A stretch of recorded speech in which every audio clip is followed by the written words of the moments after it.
আজকে একটা শপের গ্র্যান্ড ওপেনিং হবে, তো সেখান থেকে আমাকে ইনভিটেশন পাঠিয়েছিল, তাই আমি এখন রেডি হয়ে যাচ্ছি। আর আজকে জানো আমি বান্ধবীর বাড়িতে রেডি হচ্ছি, তারও কিছু বিশেষ কারণ আছে যেগুলো আমি তোমাদের সামনে বলছি না। আর আজকে আমার সাথে মিতালি যাবে, তো তার জন্য আমরা দুজনে একসাথে রেডি হচ্ছিলাম। তার থেকে বেশি আমরা গল্প করতে শুরু করে দিয়েছিলাম, কারণ তোমরা দেখতে পাবে আমি রেডি হচ্ছি একটু মতো আর 1 ঘন্টা মতো গল্প করছি। অনেক ক্লিপ আমি না কেটে বাদ দিয়ে দিয়েছি, নয়তো আরও অনেক বেশি লম্বা হয়ে যেত আজকের ভিডিওটা। তারপর রেডি হয়ে রাস্তায় মাঝি টোটোর জন্য অপেক্ষা করছিলাম, আর অনেকক্ষণ ধরেই কিন্তু অপেক্ষা করছিলাম। তারপর ফাইনালি টোটো আসে এবং আমরা পৌঁছে যাই হরিপুর।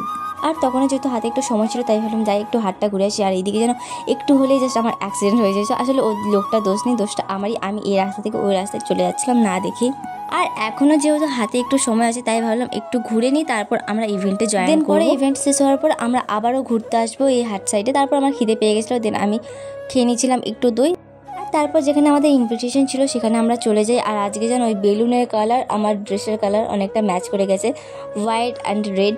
আর এখনও যেহেতু সেরকম কেউ আসেনি, তাই আমি ভাবলাম যে এখন যেহেতু ফাঁকা আছে আমি আমার মেন ভিডিওটা শ্যুট করে নিই, তাই সেটাই আমি এখন শ্যুট করছিলাম। আর এদিকে দেখতে পাচ্ছ তো কত সুন্দরভাবে সাজিয়েছি ক্রিস্টাল লেডিস ওয়্যার শপটাকে। আর তার কিছুক্ষণের মধ্যে কিন্তু এই শপের মধ্যে কাস্টমার আসতে শুরু করে দেয়।